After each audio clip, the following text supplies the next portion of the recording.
I remember as a child looking at gruesome pictures of the crucified Jesus in our family Bible. I was rather disturbed by them, but I found comfort in thinking that since Jesus was God, he didn't feel the suffering in the same way that we would. I also knew that he was unique and thought that what happened to him would not happen to anybody else. The Gospel, however, makes very clear that what Jesus underwent as a rejected prophet can indeed be asked of any of his disciples. In addition, it portrays for us how to prepare for and how to endure suffering that comes from following in his footsteps. St. Luke, more than the other evangelists, emphasized Jesus' role as prophet and interprets the death of Jesus as a rejection of his prophetic teaching and actions. Like all prophets, Jesus is lauded by those lifted up by his good news, but those whose privileged position is threatened by him seek to silence and kill him.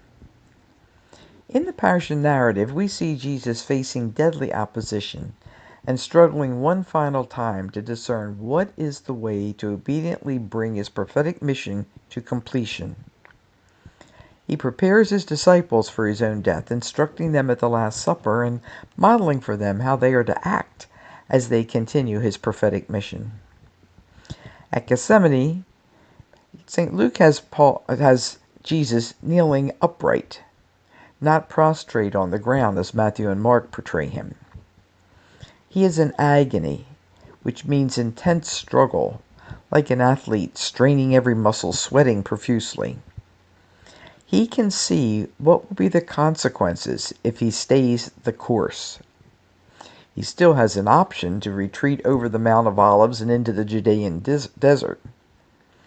As at other turning points in his life, like his baptism and transfiguration, he feels God's reassuring presence with him, strengthening him for what lies ahead. Once again, he chooses to be obedient to the prophetic mission entrusted to him, even if the cost is his life. It is in this sense that Paul speaks of Jesus as obedient even unto death. It's not obedient to a father who wills his son to die, for what parent would ever wish such a fate on his child?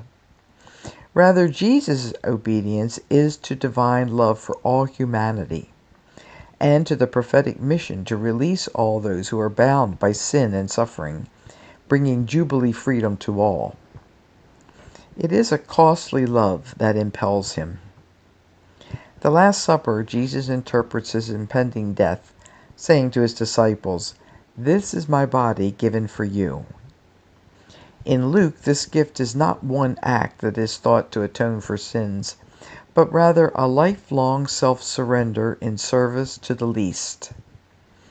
It is manifest in acts of healing and forgiveness right up until Jesus' last moments, when his final words are a prayer for the Father to forgive his executioners, and of entrusting himself peacefully into God's hands. As followers of such a prophet, our own obedience is modeled on his. First, prophetic obedience is enacted by turning one's ear to God morning after morning, to hear how to speak a rousing word to the weary, as Isaiah says. It also entails remembering, as Jesus said at the Last Supper, making present again his bold words, and freeing actions of healing and forgiveness.